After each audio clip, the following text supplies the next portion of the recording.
ketahui, kondisi lingkungan telah banyak mengalami degradasi, baik karena faktor alam maupun akibat eksploitasi berlebihan yang dilakukan oleh manusia. Oleh karena itu, diperlukan tindakan ekstra untuk mencegah dan menanggulangi persoalan tersebut. Nah, salah satu upaya yang dapat dilakukan melalui penerapan green economy untuk menggantikan ekonomi yang hitam, yang boros akan bahan bakar fosil, dan lain-lain. Nah, lantas apakah Sobat Polling mengetahui apa itu green economy? Halo, selamat pagi, siang, sore, malam, Sobat Lingkungan Hidup. Jumpa dengan Polling, podcast tentang lingkungan series pertama. Nah, Polling adalah salah satu program kerja dari Deputi Lingkungan Hidup Genbi Universitas Hasanuddin. Nah, walaupun hari ini cuacanya lumayan mendukung ya untuk tidur rebahan di rumah, tapi kita harus tetap semangat karena pada podcast series hari ini kita akan bahas sesuatu yang sangat menarik, sesuatu yang mungkin terdengar asing dan jarang didengar oleh banyak kalangan, baik dari segi masyarakat dan juga bahkan mahasiswa pun masih awam ya Kak dengan konsep yang akan kita bahas hari ini. Nah, di sini saya telah bersama narasumber yang keren pastinya, narasumber dari Mall Sampah, lebih tepatnya ada Kak Firda Amalia selaku Public Relation Mall Sampah. Halo Kak Firda, gimana kabarnya Kak Firda? Alhamdulillah baik, Dini. Baik ya Kak, salam kenal ya Kak, aku Dini. Kenal, saya Firda. Iya Kak, wah. Energi Kak Firda ini sangat memancar ya di seluruh ruangan podcast kita hari ini, walaupun Insya Allah, walaupun cuacanya sedang mendung, bikin mager, pengen bawaannya tidur aja. Oke Kak Firda, kalau boleh tahu nih ya Kak, saat ini kesibukannya Kak Firda itu apa aja sih? Saat ini bekerja di Mall Sampah sebagai public relation atau dikenal juga sebagai partnership. Ya itu sih kesibukan rutinnya. Kalau yang lain-lain mungkin banyak ya, volunteering atau terlibat di beberapa proyek sosial. Tapi kita hari ini akan membahas tentang lingkungan dan itu sangat berkaitan dengan aktivitas yang dilakukan oleh teman-teman Mall Sampah. Wah, keren sekali ya Kak Firda ini, walaupun masih muda, tapi energinya untuk bahas tentang lingkungan sangat bersemangat ya, sesuai dengan slogan Genbi, energi untuk negeri. Oke Kak Firda. Nah, oh ya Kak, sesuai dengan tema podcast kita hari ini ya Kak, terkait green economy. Nah, green economy ini sebenarnya konsepnya itu seperti apa sih Kak, kalau boleh tahu? Oke, jadi kita bahas tentang green economy atau kalau kita translate ke Indonesia, ekonomi hijau ya.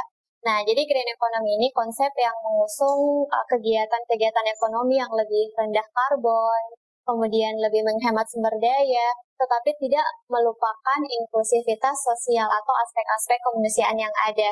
Jadi kalau kita merujuk ke laman UNEP, United Nations for Environmental Program, pada badan PBB yang berfokus ke lingkungan, dia membahas bagaimana green economy ini bisa menciptakan suatu sistem ekonomi yang lebih hijau, tidak cuma berdasarkan profit semata, tapi juga memperhatikan aspek planet dan people-nya. Kita sering dengar kan 3P akhir-akhir ini yang akan diimplementasikan ke berbagai macam industri, kemudian perusahaan-perusahaan besar. Nah, itulah yang harus diterapkan di green economy atau ekonomi hijau yang kita harapkan semoga kedepannya makin bisa bersama-sama kita implementasikan di negara kita. Oke ya Kak, berarti tadi konsep green economy merupakan konsep ekonomi yang dimana bisa menyelaraskan antara ekonomi dan juga lingkungan. Nah, muncul follow question ya Kak. Nah, kapan nih kira-kira konsep green economy muncul dan apa yang menyebabkan konsep green economy ini bisa terdengar di kalangan masyarakat? Oke, jadi kita berbicara sedikit terkait histori dari green economy sendiri ya. Jadi di tahun 2008 lalu, tepatnya di bulan November, itu ada konferensi PBB yang diadakan oleh United Nations for Environmental Program. Nah, di sana para pemimpin dunia itu melihat progres-progres yang terjadi saat ini.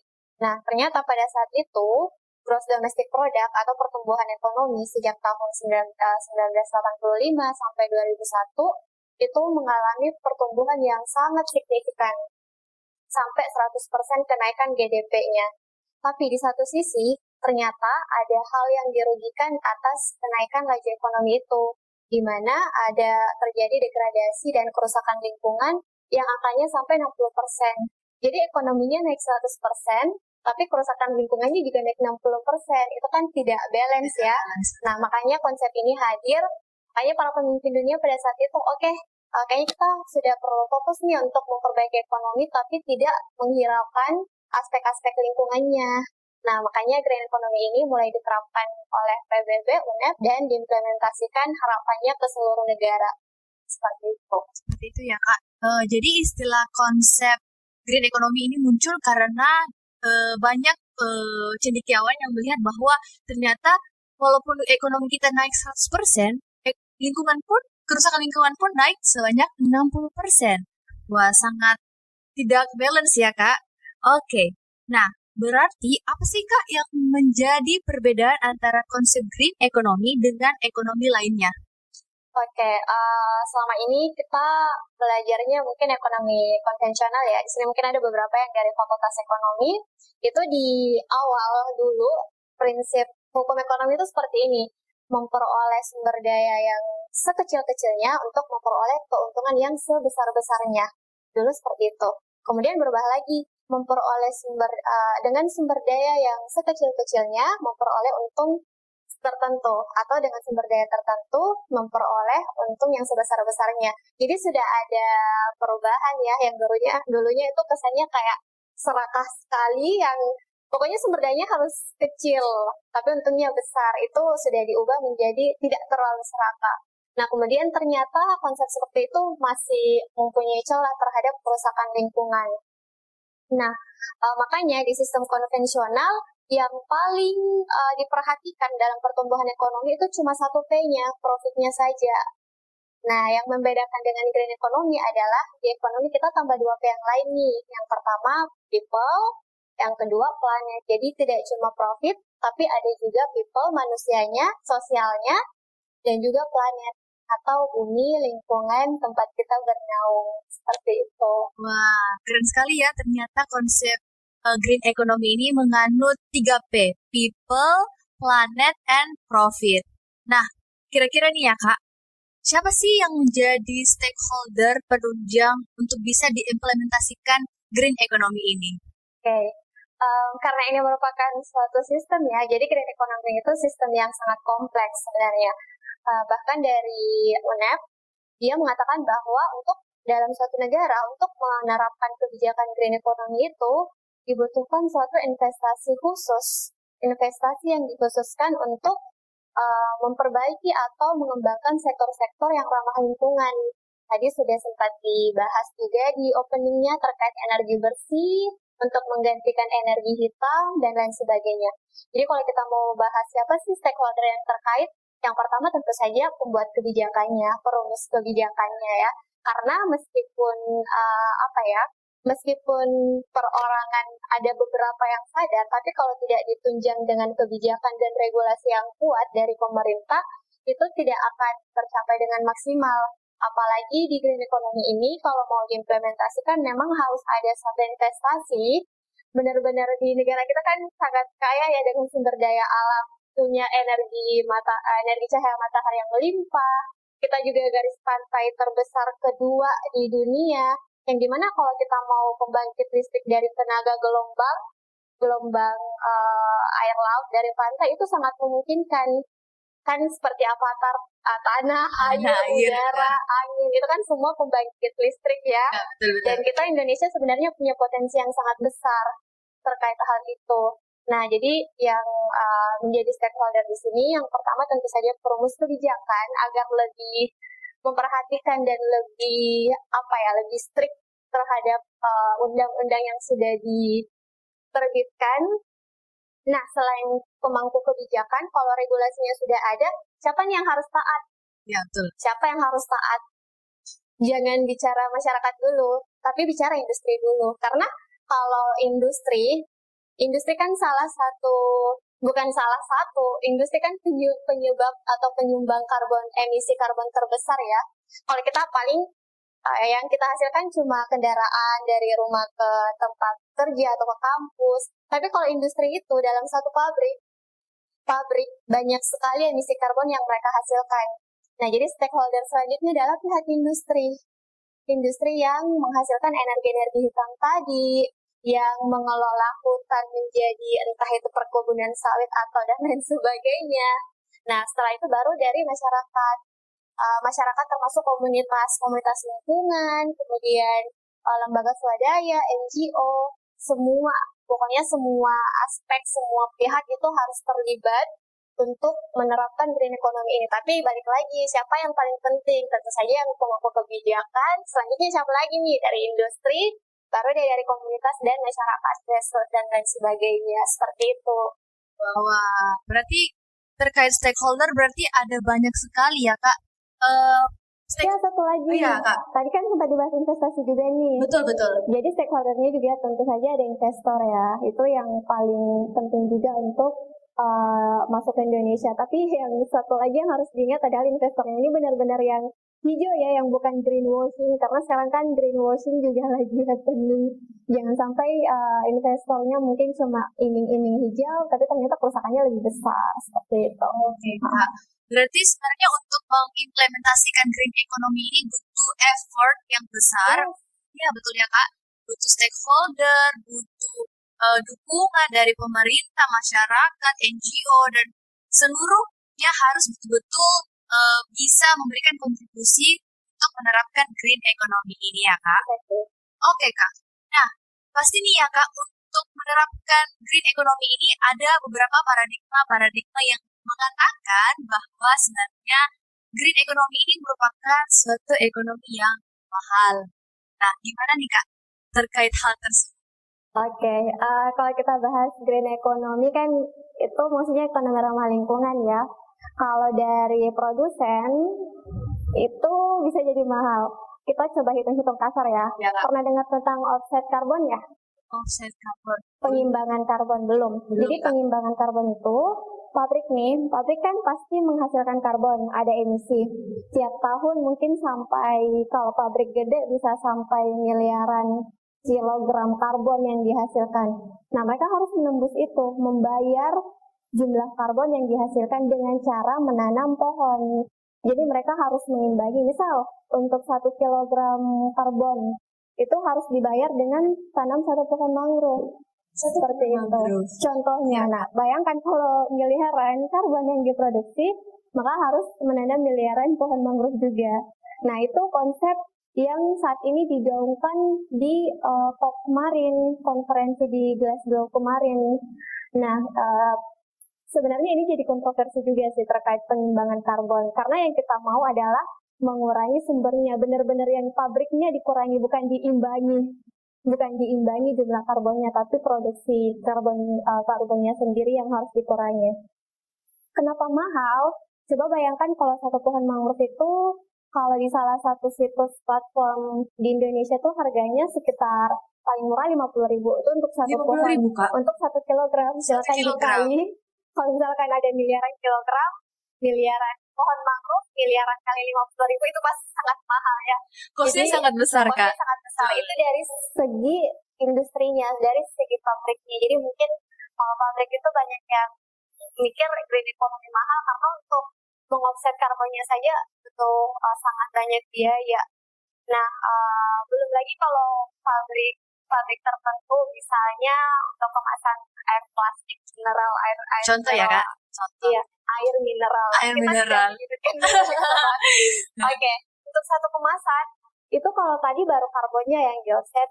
Nah, sekarang ada juga kebijakan namanya EPR atau Extended Production Responsibility. Jadi produsen itu harus menyeimbangkan juga antara jumlah plastik yang mereka hasilkan dengan jumlah plastik yang mereka daur ulang. Oke Kak, berarti sebenarnya konsep green economy ini merupakan suatu konsep ekonomi yang ramah lingkungan, peduli terhadap lingkungan, dan juga sebenarnya kalau dipikir-pikir sangat berkaitan dengan konsep berkelanjutan ya Kak, atau kita biasa sebut SDGs. Nah, betul. Jadi gimana nih tanggapannya Kak terkait hal tersebut? Memang green economy ini hanya untuk mendukung SDGs. Konsep SDGs kan adalah bagaimana kita memberikan yang terbaik dan memenuhi semua kebutuhan kita saat ini tanpa mengorbankan generasi yang akan datang. Itu kan konsep SDGs. Nah, green economy sangat berkaitan dengan hal itu. Karena salah satu poinnya tadi adalah menjaga sumber daya di alam agar tidak terus-terusan diambil. Nah, salah satu poin dalam SDGs itu yang sangat berkaitan dengan green economy adalah poin SDGs nomor 12 terkait responsible consumption and production harusnya ya. Jadi bukan Melingkar cuma itu ya Kak, yang benar. Jadi bukan cuma konsumsi kita yang harus dipertanggungjawabkan, tapi juga produsen, produksi dari industri, pabrik itu yang harus responsibel juga, yang harus bertanggung jawab. Jadi poin SDGs nomor 12 ini salah satu yang penyangga dari green economy ini. Karena dampaknya itu akan terkait dengan SDGs nomor lain seperti climate change di nomor 14 itu kan sangat berkaitan ya ketika sumber daya, contoh salah satunya aja deh, pohon sumber daya kita terus digerus, terus ditebang, itu akan menyebabkan climate change. Jadi sebenarnya bukan cuma satu poin saja, tapi akan berkaitan dengan poin-poin lain. Hidup di bawah air, bayangkan kalau kutub mencair akibat climate change. Jadi sebenarnya poin-poin dalam di sini sangat berkaitan satu sama lain ya. Tapi kalau mau dilihat penyangga utamanya ada di responsible consumption and production harusnya. Oke Kak, berarti sejatinya konsep green economy ini merupakan konsep ekonomi yang penunjang untuk sustainable development goals. Itu berdasarkan statement dari UNESCO. Oh, gitu ya Kak. Oke.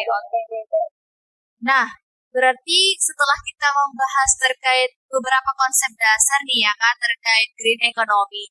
Nah, apakah ada negara nih Kak yang sudah berusaha mengimplementasikan konsep green economy ini? Kalau berusaha sepertinya hampir semua negara sedang berusaha ya. Cuma dalam proses, dalam terms apakah dia sudah optimal atau belum, sepertinya yang baru mau mencoba optimal itu ada beberapa di Eropa ya. Maksudnya mungkin negara Skandinavia, nah itu mulai membangun awareness terkait hal itu. Cuma lagi-lagi karena green economy ini sebenarnya sangat sulit untuk diterapkan di seluruh negara karena zona nyaman tadi, makanya hampir semua negara itu belum sampai ke titik maksimumnya. Jadi masih belajar semua nih negara-negara peserta PBB untuk mengimplementasikan green economy tersebut. Oke, berarti seperti itu ya Kak. Berarti semua negara sudah trying their best untuk bagaimana bisa implementing green economy ini. Semoga benar-benar trying ya, bukan cuma produk kebijakan yang dihasilkan, tapi ya sudah stop sampai kebijakannya tidak di monitoring dengan baik. Oke Kak. Nah, kembali ke negara kita sendiri ya Kak, negara tercinta Indonesia. Nah, menurut kita sendiri, apakah negara Indonesia sudah mulai aware juga, sudah mulai trying juga untuk implementing green economy ini Kak? Iya, kalau kita lihat di Indonesia ada yang namanya RPJMN, itu hampir seluruh sektor punya, termasuk ke ekonomi ini, green economy. Kalau salah satunya adalah yang dikeluarkan oleh Bappenas. Nah, itu salah satu poin di RPJM, itu akan membahas terkait cara-cara yang akan diambil, langkah-langkah yang akan diambil pemerintah untuk mendukung green economy ini. Tapi lagi-lagi, mari kita lihat implementasinya, apakah benar-benar bisa works, atau hanya sekedar produk kebijakan dan direncanakan saja. Oke Kak, seperti itu. Berarti harapan kita nih ya Kak, semoga kita di negara kita ini betul-betul berusaha untuk bisa shifting dari ekonomi yang lama menjadi ekonomi yang lebih hijau. Semoga ya. Ya Kak, amin. Oke Kak, nah berbicara soal, tadi kan sempat disebutkan kalau misalnya Kakak ini latar belakangnya dari mall sampah ya Kak. Nah, mungkin dari Sobat Polling atau Sobat Lingkungan Hidup ini masih sedikit kurang paham nih Kak tentang apa itu sebenarnya mall sampah Kak? Oke, jadi kalau mall sampah merupakan kita platform circular economy. Jadi salah satu penunjang ekonomi green economy itu adalah circular economy atau ekonomi lingkar. di mana tidak ada lagi limbah yang dibuang ke TPA atau berakhir ke laut. Nah, di Mall Sampah kita fokus untuk R yang ketiga. Ada nih kan tadi urutannya reduce, reuse, recycle. Kalau nggak bisa reduce, nggak bisa reuse, pilihannya ada di recycle. Nah, di Mall Sampah kita menyediakan akses untuk mendaur ulang limbah-limbah rumah tangga yang kita hasilkan, baik itu seperti kertas, atau plastik, aluminium, besi, alat elektronik bekas, botol kaca, pokoknya hampir semua recyclable waste itu bisa kita daur ulang dan kita bawa ke industri daur ulang untuk dijadikan bahan baku kembali. Jadi kalau ditanya Mall Sampah itu apa? Mall Sampah ini platform sirkular ekonomi untuk menyediakan akses daur ulang bagi siapa saja, seperti itu. Oke, Kak, berarti Mall Sampah ini berusaha menjadi bagian untuk berkontribusi ya, Kak, dalam baik dari segi ekonomis, green economy maupun circular economy. Nah, muncul nih ya, Kak, follow up question lagi. Nah, oke.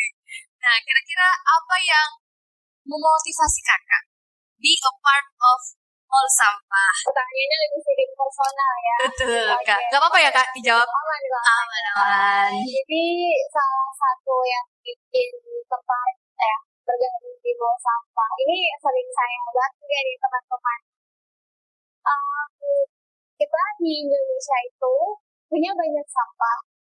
Hasil data riset KLHK di akhir tahun kan biasanya tiap akhir tahun ada ya hasil penasih sampah itu mencapai 67 kalau nggak salah 67 juta ton bulan sampah ya. Nah itu nilainya sangat besar.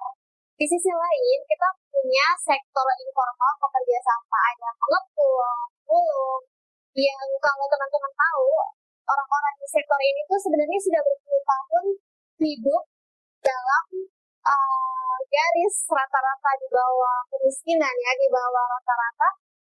Tapi di sisi lain mereka merupakan hero, pahlawan yang bisa membantu kita dalam meningkatkan angka daur ulang. Riset terakhir angka daur ulang di Indonesia dari 64 juta tadi itu cuma 10%, nggak sampai 10% yang didaur ulang, cuma 7%. 7%. Di bawah 10%. Sangat jauh sekali dari kata layak ya. Tapi di sisi lain kita punya banyak nih sektor pengepul-pemulung. Tapi apa yang terjadi sama sektor-sektor ini? Mereka harus ke TPA, naik lagi di TPA, ya kan? Teman-teman yang pernah jalan-jalan ke TPA mungkin pernah mendapat atau melihat pengepul-pemulung yang berada di atas timbulan sampah untuk sekedar mencari barang-barang daur ulang. Botol-botol plastik, air gelas, dan lain sebagainya. Kenapa kita tidak membantu mereka daripada mereka mengais di sana?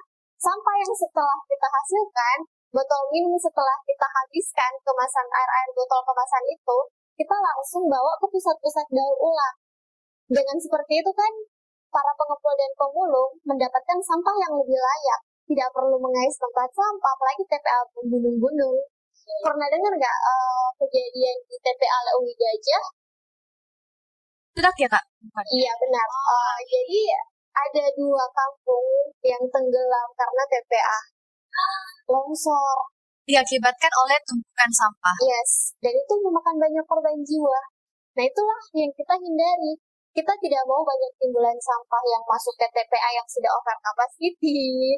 Kita mau membantu para pengepul dan pemulung lokal untuk mendapatkan sampah yang lebih layak. Seperti itu sih kalau ditanya. Apa sih yang bikin Mall Sampah itu mau begitu ada di sektor ini, sektor waste management ini? Karena kita melihat, wah kita punya 3 juta loh, 3 juta di seluruh Indonesia pekerja sampah sektor informal ini. Tapi mereka kurang diperhatikan, kurang dapat pemberdayaan, tidak ada regulasi yang mengikat, dan lain sebagainya. Nah, itulah salah satu misi utama Mall Sampah. Jadi selain meningkatkan angka daur ulang, kita juga memberdayakan para pengepul dan pemulung lokal. Seperti itu. Keren sekali ya visi-misi dari Mall Sampah. Berarti visi-misi Mall Sampah ini sejalan dengan visi-misi hidup. Bisa diinternalisasi ke dalam diri. Makanya masih jalan bersama nih sampai sekarang. Keren-keren ya, Kak. Oh ya Kak, berhubung kita sudah berada di penghujung podcast kita kali ini, ada nggak sih Kak tips-tips buat mahasiswa? Oke, kalau tips untuk mahasiswa ya, ini sebenarnya berkaitan juga dengan yang tadi, terkait anak muda. Mahasiswa kan kalangan anak muda ya. Jadi yang pertama, mungkin karena tadi kita sudah bahas yang secara personalnya, ini mungkin lebih ke lingkungan organisasi, komunitas, dan lain sebagainya. Karena kan kebanyakan dari mahasiswa itu pasti tergabung di komunitas tertentu ya, baik itu di dalam kampus ataupun di luar kampus. Nah, teman-teman setiap menjalankan kegiatan, ada event-event yang offline, itu bisa untuk membuat eventnya lebih ramah lingkungan dan bebas sampah atau meminimalisir jumlah sampah yang dihasilkan. Misal nih, ketika ngumpul, bawa tumbler masing-masing, Betul, kemudian belinya 1 galon aja. Jadi dari betul. 1 galon itu bisa teman-teman refill Iya, untuk botol air minumnya masing-masing. Terus kalau misalkan ada event seminar atau apapun itu yang mungkin agak lama dan ada makan siangnya, itu bisa juga diganti dari penggunaan wadahnya. Yang tadinya mungkin styrofoam, kalau mau lebih ramah lingkungan, bisa pakai yang dari bahannya kertas. Atau kalau lebih mau ramah lingkungan lagi, prasmanan. Mas Biar Mana. mencegah food waste. Biasa kan kalau kita belinya nasi kotak, biasa kadang nggak habis lauknya ya. Ada Betul, lauk betul. yang tidak habis di dalam satu kotak itu. Nah, untuk menghindari food waste, karena food waste ini juga termasuk angka yang tinggi di Indonesia, kita sama food waste dan sampah plastik di laut itu sama peringkat kedua terbesar di dunia. Wow. Nah, makanya kita harus mencegah hal-hal yang seperti itu terjadi, dimulai dari organisasi dan komunitas sekitar kita, dekat kita. Seperti itu sih kayaknya. Oke Kak, berarti ini untuk mahasiswa-mahasiswa yang di luar sana ya. Kalian kalau misalnya bikin acara perlu banget untuk memperhatikan hal ini karena kita juga ikut andil ya Kak dalam circular ekonomi, green economy ini sehingga bumi kita menjadi lebih lebih terawat ya Kak. Betul Iya. kan Kak? Dan ini sih, setiap organisasi itu biasanya kan ada pihak-pihaknya, ada pendidikan, Betul, betul. kebersihan sosial. Jangan lupa juga untuk menemukan lingkungan, karena saat ini kita sudah harus dikasih alarm kalau kondisi lingkungan kita sudah dalam stage yang sangat berbahaya. Makanya di mana organisasi kita diusahakan untuk ada sendiri untuk melakukannya. Betul Kak. Nah saat ini juga organisasi Gen Unhas sudah ada nih Kak. Yang Inisiatif ya. iya betul banget Kak di Deputi Lingkungan Hidup. Keren. Keren Gen Unhas. Oh iya Kak. BTW kalau dalam waktu dekat ini adakah Kak event-event yang direncanakan oleh Mall Sampah sendiri? Oke, kalau untuk event ya, sebenarnya kita ada beberapa event. Kalau online itu kita edukasi tiap bulan rutin di Instagram, live Instagram namanya Virtual Green Class. Jadi tiap bulan itu bintang tamunya ganti-ganti nih. Ada yang bahas terkait reduce-nya, reuse-nya, recycle-nya, offset-nya, dan banyak sekali dari expert ataupun dari teman-teman startup teknologi lain yang akan membagikan pengetahuannya ke teman-teman. Jadi kalau mau mengupgrade lagi isu lingkungan yang teman-teman tahu, itu bisa banget untuk lihat live Instagramnya Mall Sampah di acara Virtual Green Class. Selain itu, kita juga biasanya event online ada webinar. Kalau di Mall Sampah namanya Green Talk. Green Talk. Green Talk ini lebih banyak lagi partisipannya, narasumbernya, dan dari berbagai latar belakang yang berbeda-beda juga. Nah, kalau untuk kegiatan onsite alias offline, kita sebenarnya ada komunitas binaan juga. Kalau Bank Indonesia ada nih komunitas binaannya generasi Bank Indonesia, Gen Z. Baru Kak, baru. Generasi Iya, Bank iya, iya. Indonesia, Gen Z. Nah, kalau di Mall Sampah juga ada komunitas binaan namanya komunitas Green Makers. Green Makers. Yes. Nah, di situ kita biasanya siapapun bisa terlibat di kegiatan yang sifatnya general. Kalau saat ini teman-teman lagi pendampingan di sekolah alam di Kabupaten Goa, jadi mereka itu tiap hari Jumat ke sana untuk melatih anak-anak di sana lebih ramah lingkungan. Jadi memang kita adakan recycling day di sekolah atau di clean up. Pokoknya ikuti saja kegiatan dan postingan kita di Instagram Karena hampir semua kegiatan itu kita pasti posting dan mengajak teman-teman untuk partisipasi. Bareng sama Mall Sampah membuat perubahan untuk lingkungan yang lebih baik. Wah, keren banget ya. Mall Sampah ternyata selain memberikan dampak bagi masyarakat, juga menyediakan volunteer-volunteer ya, Kak? Iya, benar, volunteer Greenmakers. Kalau boleh tahu, akun Instagram dari Mall Sampah itu apa, Kak? Mall Sampah MALLSAMPAH. Oke, jadi teman-teman mungkin yang tertarik soal lingkungan, isu-isu lingkungan, ikut volunteering lingkungan, nah boleh banget nih untuk segera hit follow ke @mallsampah, betul kan Kak? Iya, boleh follow Greenmakers juga. Oh, Greenmakers, oke Kak. Oke deh Kak Firda, kayaknya kita udah panjang banget ya pembahasan kita hari ini. Mulai dari green economy, circular economy, pembahasan terkait mall sampah. Wah, pokoknya Kak Firda keren. Kamu juga keren, Dendi juga keren. Oke deh Kak. Sekali lagi saya ingin mengucapkan banyak terima kasih ya kepada Kak Firda sudah mau menyempatkan waktunya. Iya, terima kasih juga untuk Gendi, Unhasar sudah diajak ke sini. Keren banget untuk inisiasi podcastnya ya, menambah pengetahuan lagi buat teman-teman yang lainnya. Betul banget Kak. Semoga dengan mendengarkan podcast ini, sobat-sobat lingkungan hidup bisa semakin banyak nih insight-insight baru yang didapatkan terkait green economy, circular economy, dan hal-hal yang menarik lainnya tentang isu lingkungan. Oke deh, semoga Kak Firda sukses terus ya. Semoga Genditas juga selalu sukses. Amin ya untuk kita bersama ya. Amin. Oke deh, Sobat Poli, mungkin sekian dari podcast lingkungan kita hari ini. Jangan lupa saksikan polling series kedua terkait circular economy, dengar asing tapi penting di selanjutnya. Oke, jangan lupa stay tune. Dadah.